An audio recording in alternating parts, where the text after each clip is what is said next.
Welcome to Tales and Tunes, a night at the Mainline Music Stage. Howdy, friends, and welcome to the Mainline Music Stage. Tonight we bring to you the story about Yonderville, a place where stories come to life and music fills the air. Tonight we're bringing you an evening of toe-tapping tunes, knee-slapping tales, and the kind of good company that makes life sweet. Whether you're here for the music, the laughter, or just to soak in the magic of a shared moment, you're in for a real treat. You will enjoy the trip to Yonderville and all those that make it a great town to live and love. A big thanks to our sponsor, Bill's Bike Shop. Before we get started, we want to tip our hats to Bill's Bike Shop, the best place in town for all your cycling needs. Whether you're looking for a shiny new ride, some solid repairs, or just a good old chat about the best trails, Bill and his crew have you covered. Stop on by and check out their wide selection of bikes, accessories, and gear, because every great journey starts with the right set of wheels. Bill's Bike Shop, where the road meets adventure. Now sit back, relax, and let's get this show rolling. Welcome to Yonderville. Chapter 1. Welcome to Yonderville. Yonderville is the kind of place where a tumbleweed might be elected mayor, and the general store carries everything except what you need. It's got Sheriff Hank Doolittle, the laziest lawman west of the Mississippi.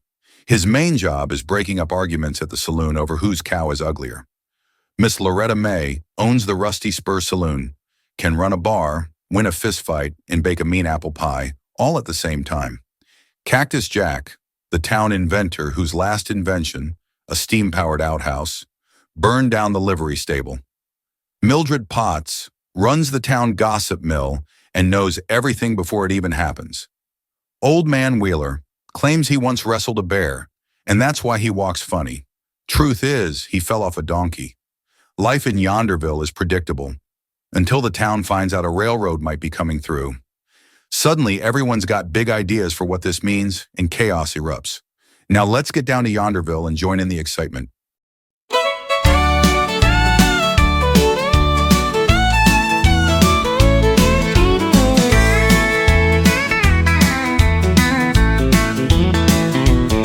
Well, a sign on the road says Yonderville, population 42. And that counts old man Wheeler's dog, and the chickens too. We got a saloon, a jail, a store with no supplies, and a mayor who got elected on a dare one drunken night. Welcome to Yonderville, where the biggest news in town is whether Mildred's biscuits should be fluffy or weighed down. A cow in the street, that's just old Betsy Sue. We may be small, but we're full of attitude. Sheriff Doolittle's napping, says crime's under control, since last week's biggest outlaw stole a dinner roll. Cactus Jack says my next invention's sure to be a hit, but last time he said that the church outhouse got lit. Miss Loretta's got a bar tab longer than the train, and Mildred's got a secret, but she won't explain. The blacksmith's got one hammer, but he swears he owns three. And old man Wheeler's dog still thinks he's mayor to be. Alright, who put a saddle on the post office, cat? Betsy Sue, get out of my saloon. Now listen, y'all, this invention can't explode. Okay, maybe just a little. We may not be big, but we got us some pride. This here's our home, where we laugh and we ride. Welcome to Yonderville, where the whiskey's strong and the stories grow tall. We may not have much, but we got it all. So pull up a stool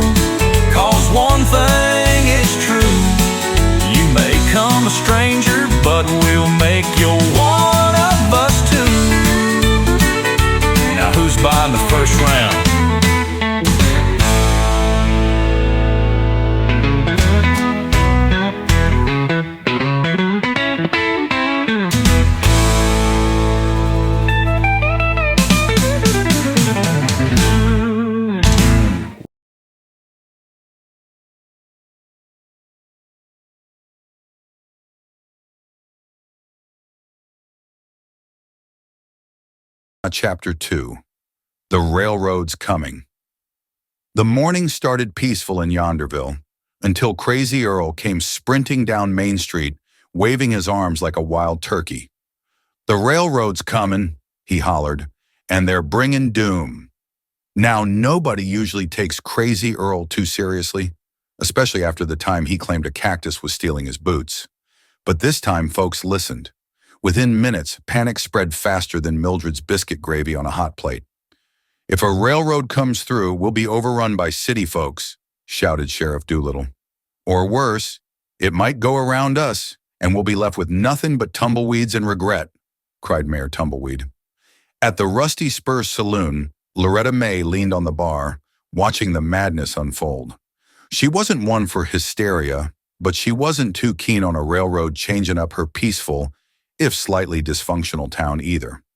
Meanwhile, Cactus Jack, who fancies himself a man of big ideas, declared, "We gotta make Yonderville irresistible to them railroad men. If they see how important we are, they'll have to come through town." Of course, his first idea was to build a giant wooden statue of himself, which got voted down real quick. The town was at a crossroads.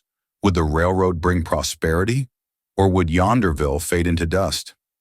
As the townsfolk bickered, Loretta May shook her head and poured herself a drink. "Folks," she sighed, "y'all need to calm down. Let's take a deep breath before we start naming statues after Cactus Jack." Then she started to sing.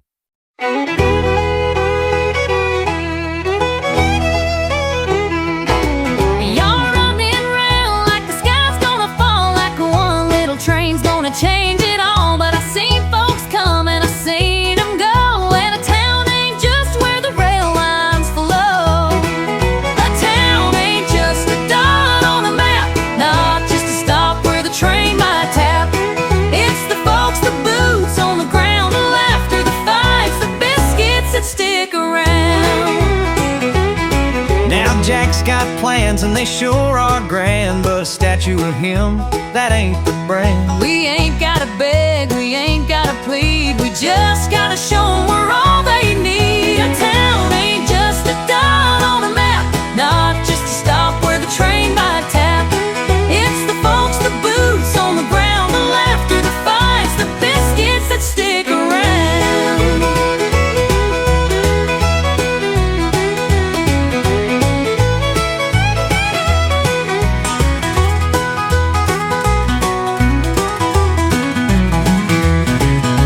Jack's got plans and they sure are grand, but a statue of him, that ain't the brand. We ain't gotta beg, we ain't gotta plead, we just gotta show 'em we're all they need. A town ain't just a dot on the map, not just a stop where the train might tap.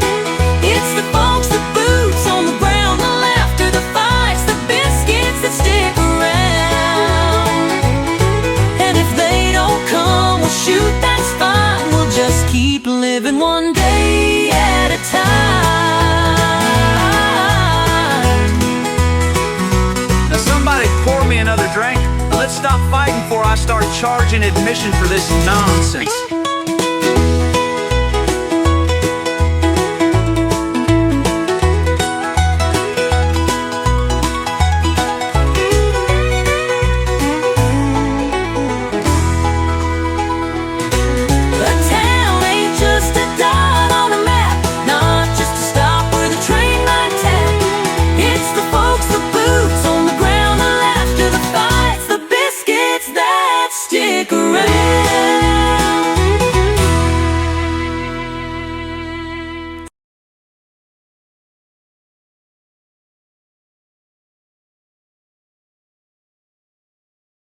Chapter 3.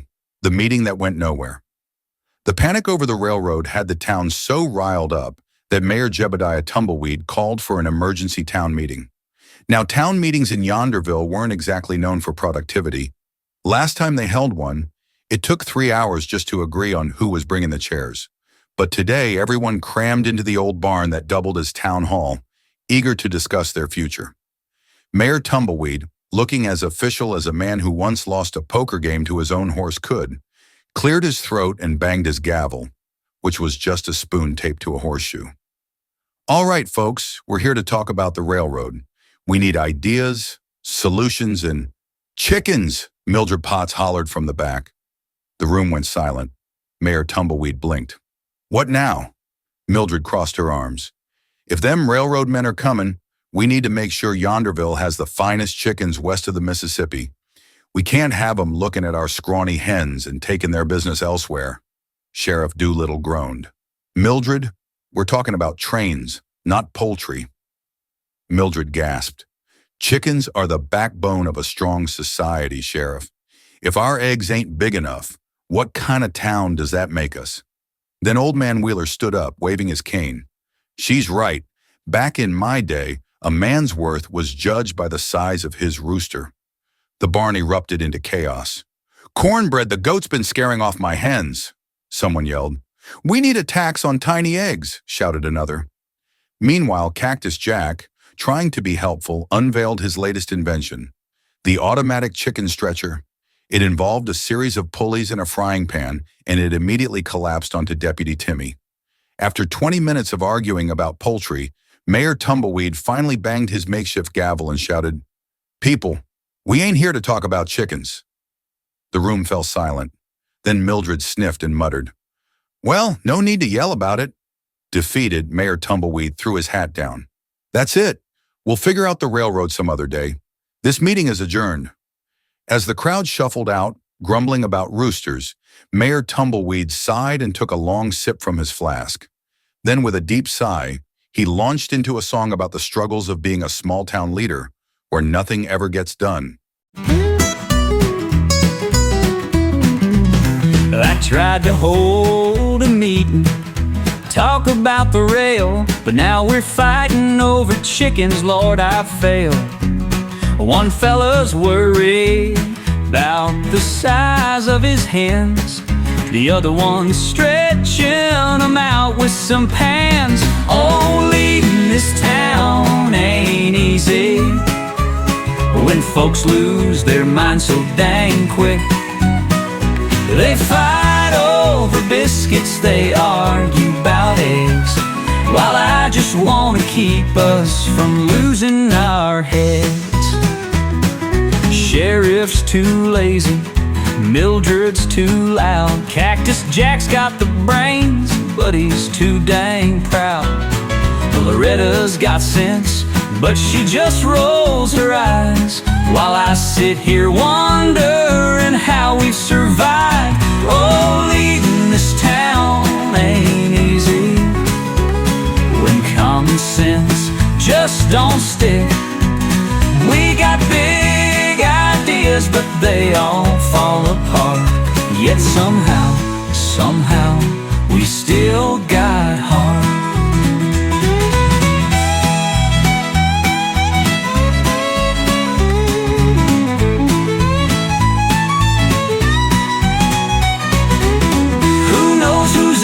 Our best, maybe we'll never know. Maybe next time we'll actually talk about the railroad. Oh, leading this town ain't easy when common sense just don't stick. We got big ideas, but they all fall apart. Yet somehow we still got heart. Who knows whose eggs are best? Maybe we'll never know. Maybe next time we'll actually talk about the railroad.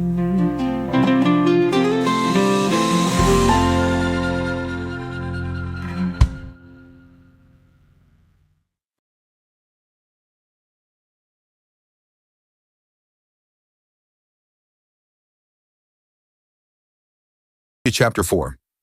Cactus Jack's Big Idea.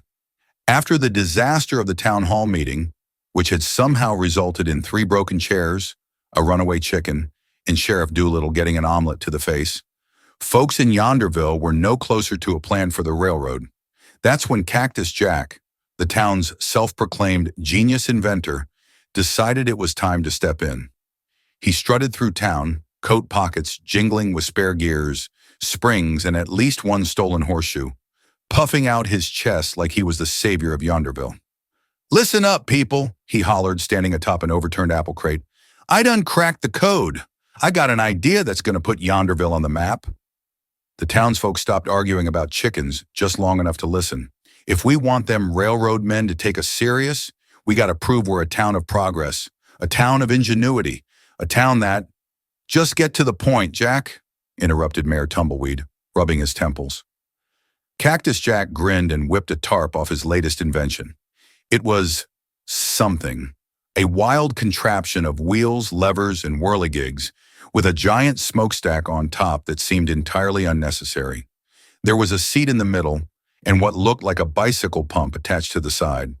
The town stared in silence. "What in tarnation is that?" asked Mildred Potts, squinting at it like it might attack. "Behold, the Yonderville locomotion wagon," Jack declared, throwing his arms wide. "A fully automatic steam-powered machine that can travel at speeds of—" He paused, pulled out a crumpled note. "Up to 5 miles per hour. 5? Sheriff Doolittle deadpanned. "And that's with a tailwind," Jack added proudly. The mayor sighed. "Jack, is this thing safe?" Jack scoffed. "Of course it's safe. I tested it myself, once. Now all I gotta do is fire it up, ride it straight out to the railroad boss, and show him that Yonderville is the future of transportation," the town murmured. Maybe Jack was onto something. Maybe this would work. Jack climbed onto the contraption, pulled a lever, and stomped on a pedal. The machine immediately burst into flames. The crowd gasped. Jack yelped. Smoke poured from the smokestack. The wheels spun in different directions. The bicycle pump launched clean off and knocked off Deputy Timmy's hat. Then, boom! The entire thing shot forward, veered straight toward the saloon, smashed through a table, ricocheted off a water trough, and sent Jack flying straight into a haystack. Silence. Then from the haystack, Jack's muffled voice. "I might have miscalculated." The townsfolk burst into laughter. The sheriff wiped a tear from his eye. Even Mayor Tumbleweed cracked a grin. As Jack stumbled out of the haystack, singed and missing a boot, he shook the hay out of his hat and launched into a song about how he was still the greatest inventor Yonderville had ever seen, despite some minor setbacks. I got a mind like a thunderstorm, sharp as a tack. When folks need ideas, they all look to old Jack.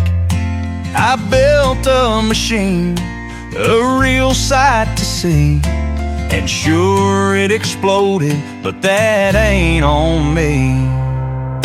It takes a genius, and that genius is me. I think of big things, just wait and you'll see. Some folks make fun, some say I'm absurd, but in 50 years they'll eat their own words. Now sure, there were flames, a minor setback. A wheel went flying, it ain't coming back. But Edison failed, and so did that right. And they still got famous, so I just might. It takes a genius, and that genius is me. I dream up the future with pure artistry. Rome wasn't built in a single day, and my contraption just needs some duct tape, okay? Maybe I'll make a train that don't need no tracks, or a horse with wheels, no feeding, just wax, or a steam-powered hat so I'm never too cold, or a self-milking cow. Wait, that's too bold. It takes a genius, and that genius is me. One of these days y'all finally agree. When history books tell my great tale, they'll leave out the part where I almost got jail. Call me a dreamer, call me insane, but mark my words, I'll reinvent the train. And if I go boom, well, that's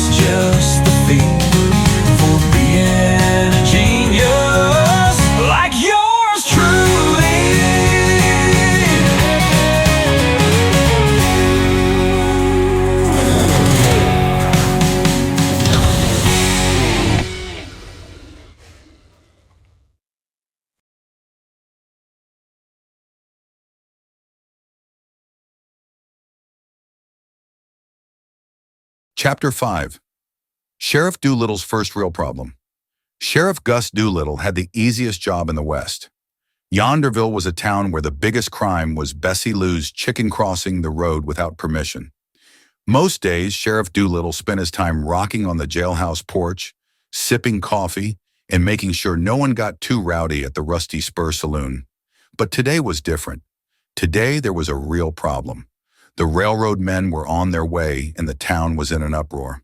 Half the folks wanted the train to bring business, while the other half were convinced it would spook their horses, attract outlaws, and, heaven forbid, raise the price of biscuits. As the town started arguing, Sheriff Doolittle sat on his porch, chewing on a piece of straw. He pulled out his pipe, packed it full of tobacco, and took a slow, thoughtful puff. "Sheriff, you got to do something," Miss Millie the baker yelled. "I am," he said. "What exactly?" she snapped. He exhaled another puff and grinned. "I'm thinking."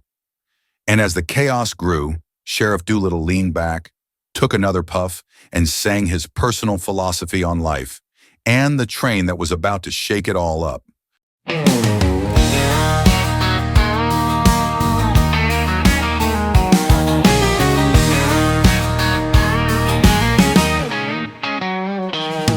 The trains are coming, folks are running round,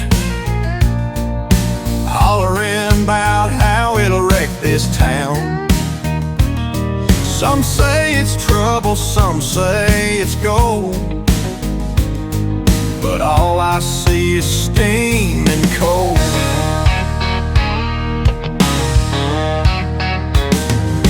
One side's crying, it'll steal our land.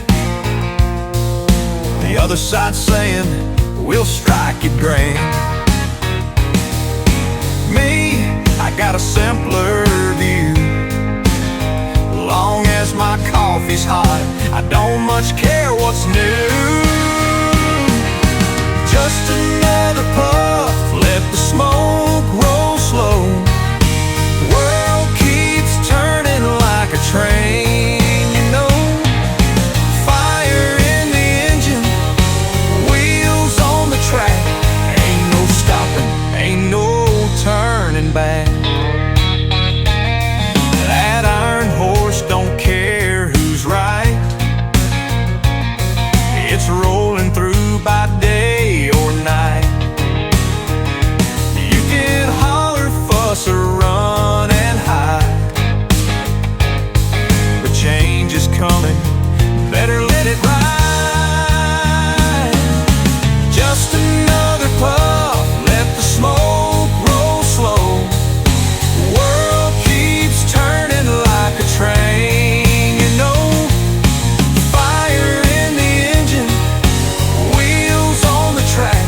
Ain't no stopping, ain't no turning back.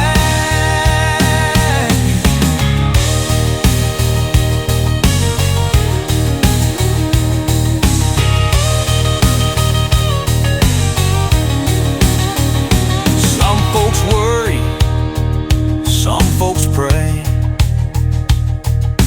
Me, I just let things roll my way. The train's still coming, sure as can be. Guess we'll see if Yonderville's ready for me.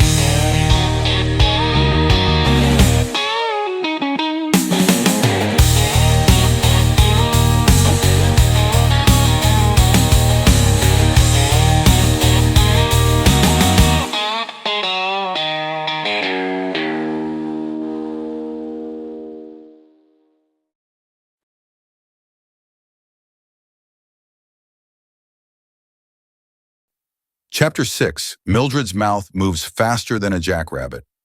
If Yonderville had a newspaper, it would just be Mildred Potts standing in the middle of town, flapping her gums. She knew everything before it even happened, sometimes before the people involved even knew. When word of the railroad first came in, folks thought maybe they'd get news from the big city quicker. But the truth was, Mildred was faster than the telegraph. One morning, Buck Rawlins tripped on a loose board outside the saloon. By noon, Mildred had spread 3 versions of the story. Buck got in a fistfight with an outlaw. Buck got thrown through a window. Buck was attacked by a wild hog. But Loretta May saved him with a frying pan. Spoiler, none of those were true. She was so quick with a rumor that by the time Sheriff Doolittle heard something, it had already changed 5 times. "Mildred, I ain't heard nothing about that," he'd say. "Oh, but you will," she'd grin, and sure enough, he'd hear it later, word for word. Mildred claimed she wasn't a gossip, just a concerned citizen providing vital town updates. But everyone knew the truth. If Mildred Potts ever kept a secret, it was only because she hadn't heard it yet.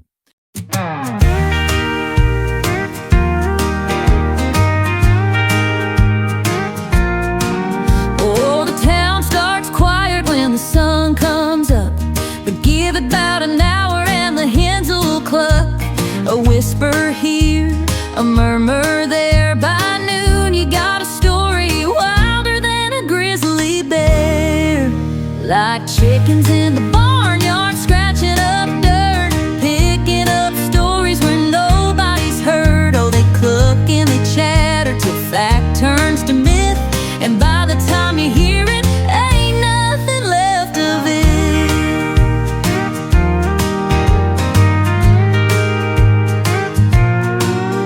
It spreads like feathers on a windy day, fast as a rooster chasing grain away. Oh, the truth gets lost in the peck and the scratch, and by supper time it don't even match.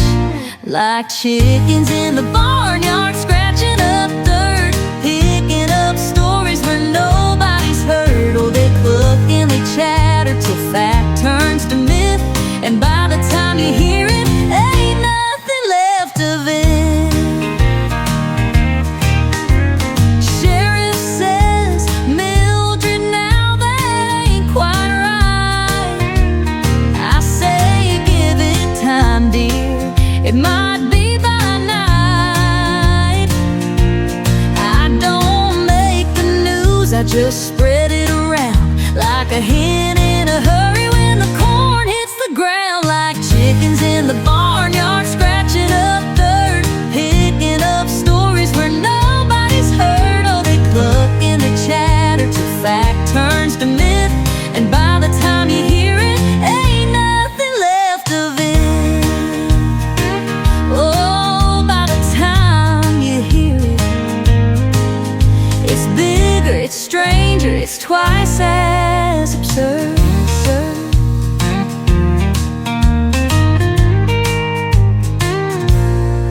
Like chickens in the barnyard pecking away, I got tomorrow's news before the end of today.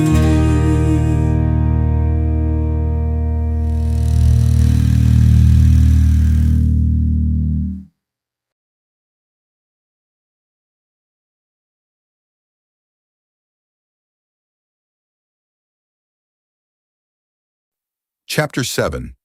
The Pie that almost broke the town. The quiet town of Yonderville was about to be rocked by a baking contest. Miss Loretta May's apple pie had been the crown jewel of the town's culinary offerings for years. People would travel miles just to get a taste, and she could bake the perfect pie while serving drinks at the bar or fist-fighting rowdy drunks. So, when Jasper Figg, a smooth-talking salesman from out of town, claimed his pie was better, it didn't sit well with Loretta. The challenge was on. Sheriff Hank Doolittle was chosen as the official judge. No one was sure why he was chosen, since he had never tasted a pie he didn't promptly fall asleep after eating. Still, he agreed to judge, mostly because Loretta promised him a free pie if he showed up. As the day of the contest arrived, townsfolk crowded around the square. The 2 pies were set before the sheriff, Loretta's perfectly golden apple pie and Jasper's, let's just say, experimental pie. It was more like a soggy, unidentifiable mess. But before the first bite could be taken, Cactus Jack's latest invention went off, his pie perfection machine. It was supposed to automatically cut and serve the pies, but instead it launched them like cannonballs, sending both pies flying into the crowd. The townsfolk ducked and dodged as pies splattered everywhere, on Sheriff Doolittle's uniform, on Old Man Wheeler's beard, and even on Mildred Potts' gossiping mouth. In the chaos that followed, Old Man Wheeler, whose only defense was to pretend he was in a bear fight again, stood up from under a mountain of pie and yelled, "It's just like the time I fought a bear, except, a little sweeter." The townsfolk roared with laughter, and Loretta's pie won by default, because in the end, it was the only one that didn't end up in someone's hair.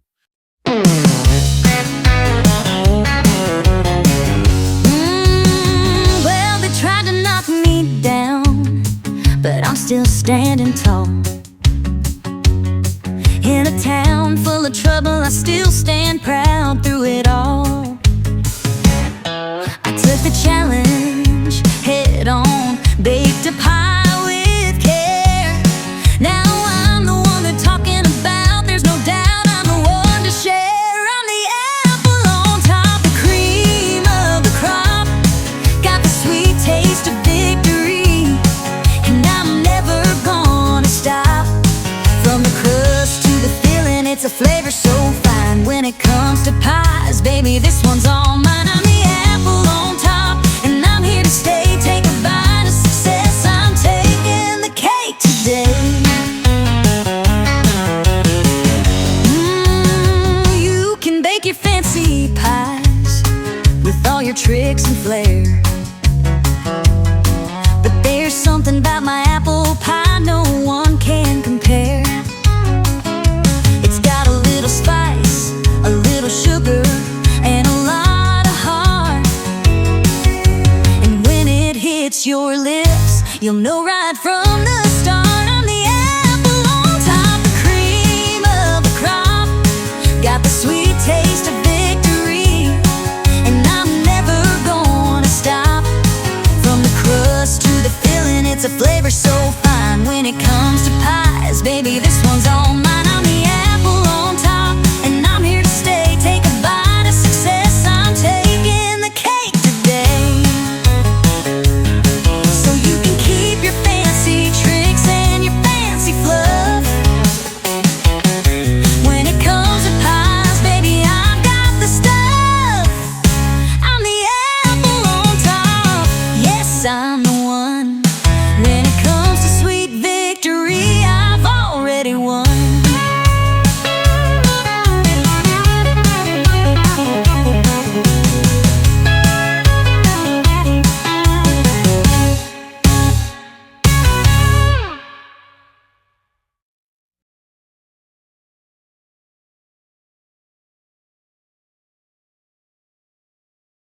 Chapter 8, Old Man Wheeler's Wild Goose Chase. Old Man Wheeler was convinced someone had stolen his prized left boot. Not his right one, mind you, but the left one. He swore on his worn-out knickers that a band of thieves had come in the night and swiped it. He couldn't tell anyone exactly who they were, but he was sure they were part of some highfalutin shoe-stealing syndicate that operated at night. He gathered the townsfolk, and soon everyone was involved in the wild goose chase to recover the missing boot. Mildred Potts, being the busybody she was, spread a new rumor that the thieves were part of a notorious gang of black market boot dealers. "If you're not careful," she warned, "they'll steal the soles right off your feet." The town's nerves were already frayed from all the gossip, but now the whole place was in a tizzy, convinced that Yonderville was under threat of becoming the black market boot capital of the world. Sheriff Doolittle was mostly just napping under a tree while this whole thing went on. But Cactus Jack, ever the inventor, had an idea. He quickly fashioned a boot-sniffing dog collar designed to help track down the stolen boot by scent. The problem? It only seemed to detect biscuits. And since everyone in town loved biscuits, even Sheriff Doolittle woke up for biscuits, the sniffing led to a wild goose chase through the bakery, across the general store, and straight to Mildred Potts' front porch, where the biscuit trail ended in a small mountain of buttered rolls. After hours of running around, Old Man Wheeler finally went home to check under his bed and found his left boot right there. It was exactly where he'd left it last week when he'd been too tired from his bear wrestling adventures to put it away. With a sheepish grin, he said, "Well, I guess I was mistaken. It wasn't thieves at all. I just forgot where I put it." The town, exhausted and covered in biscuit crumbs, went back to normal, except for Sheriff Doolittle, who fell asleep right through the whole thing.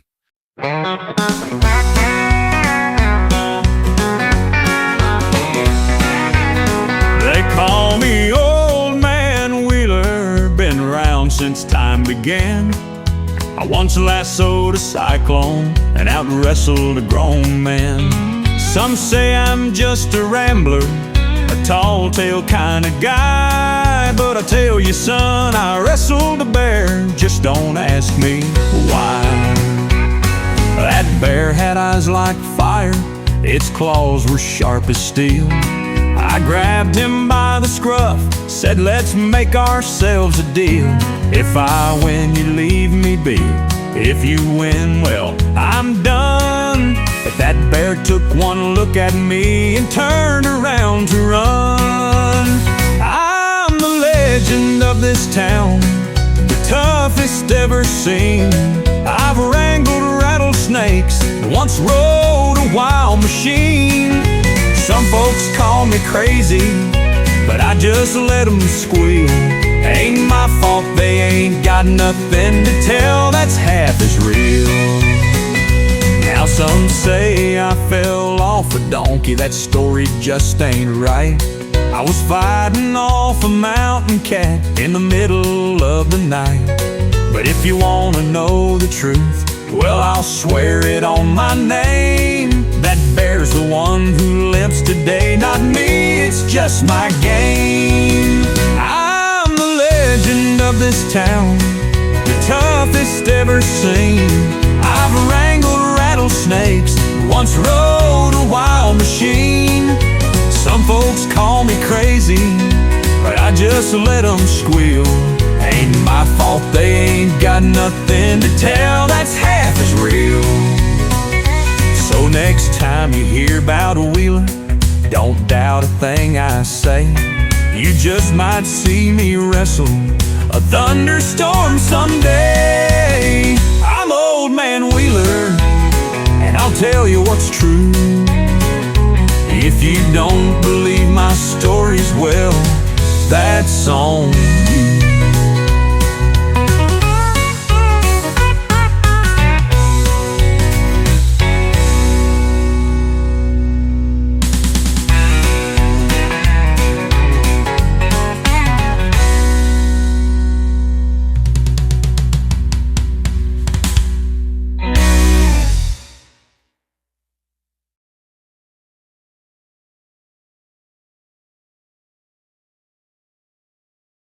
Chapter 9.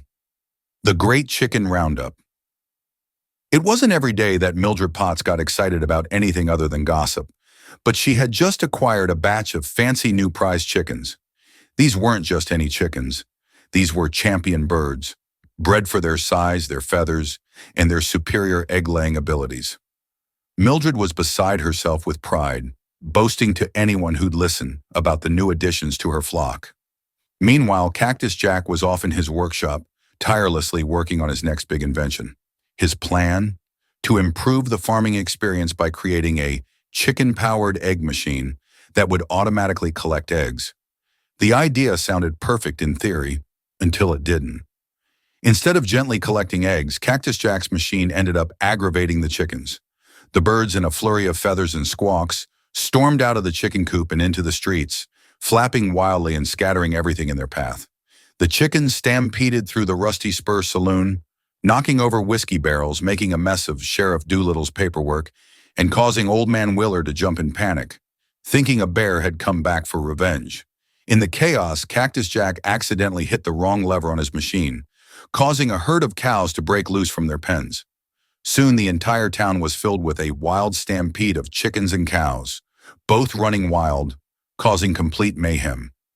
It took hours for the townsfolk to round up the chickens, and even longer to get the cows back into their pens. Finally, as everything calmed down, Mildred, standing in the middle of a chicken-plastered street, looked up at Cactus Jack and said, "Well, that's one way to get the eggs to market, though I think I'll stick to the old-fashioned way." The whole town laughed, and even Sheriff Doolittle, who'd spent the whole stampede napping in a barrel, finally woke up and said, "Well, at least it was an interesting morning."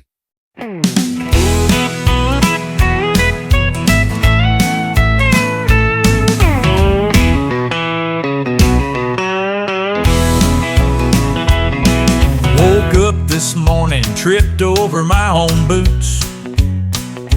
Spilled my coffee on my badge, stepped in some chicken coops. Tried to ride my horse to town, but the saddle wasn't tight. Now I'm covered in mud and I ain't feeling right. I walked into the saloon, folks just shook their heads. Loretta May said, "Sheriff, you best go back to bed. But duty calls, and I stand tall despite my endless woe. If bad luck had a mayor, well, folks, I'd run the show. Ain't no luck like bad luck, it follows me around. If there's trouble to be found, I'll find it in this town. If I bet on a sure thing, the horse falls on his face.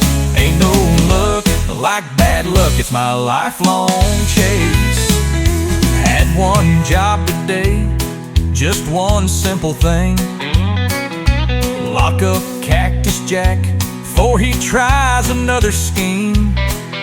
But wouldn't you know, I lost the jailhouse key.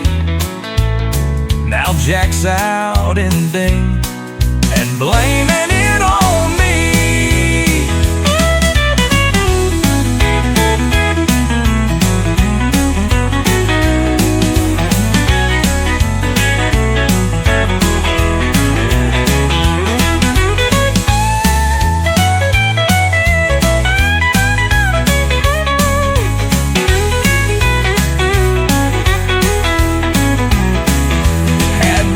Job today, just one simple thing. Lock up Cactus Jack before he tries another scheme. But wouldn't you know, I lost the jailhouse key. Now Jack's out in Vent and blaming it on me. Ain't no luck like bad luck, it follows me around. If there's trouble to be found, I'll find it in this town. If I bet on a sure thing, the horse falls on his face.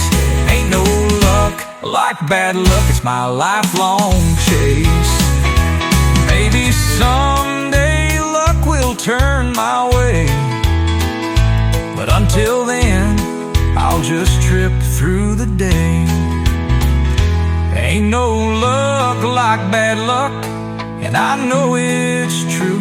But if you ever feel unlucky, just walk a mile in my boots.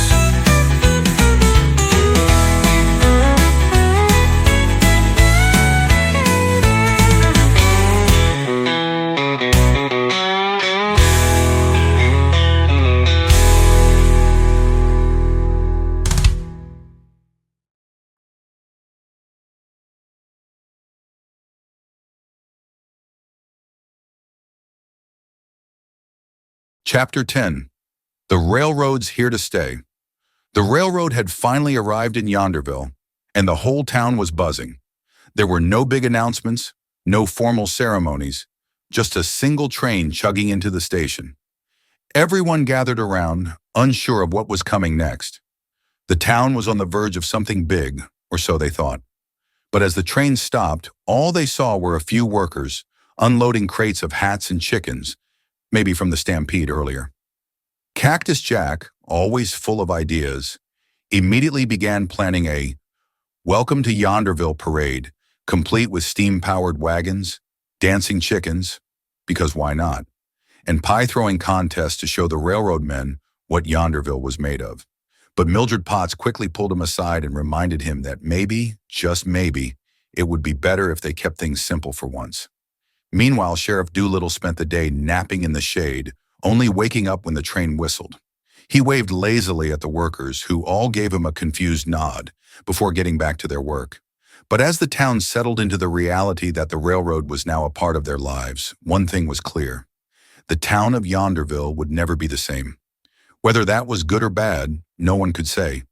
But at least they'd always have chickens, pies, and the occasional wild goose chase to keep life interesting. The curtain falls on Yonderville as the townsfolk, once again covered in pie and feathers, raise a toast to whatever comes next, knowing that in Yonderville, you never really know what tomorrow will bring.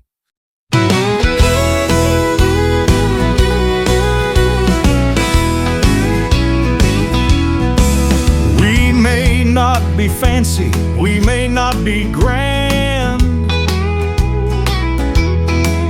but we got the best folk in this dusty old land. From Wheeler's wild stories to Mildred's big mouth, there ain't another place like this, northeast or south. Sheriff don't work much, but we love him just the same. And Cactus Jack's inventions, well, they're mostly to blame. We fight like old mules, but when push comes to shove, there ain't a soul in Yonderville who won't share a little love. It's one heck of a town, wild and free, full of oddballs and dreamers just like me. You can search high, you can search low, but you'll never find a town that's got this much soul. We survived the railroad, we survived the storm, we even survived when Jack set the barn in flames one more. No matter what happens, we'll stand side by side, 'cause Yonderville's our home, our joy, and our pride. It's one heck of a town, wild and free, full of oddballs and dreamers just like me. You can search high, you can search low, but you'll never find a town that's got this much soul. So tip your hat, raise your glass, we made it through, now let's have a blast. One heck of a town, one heck of a ride, Yonderville forever, with laughter by our side.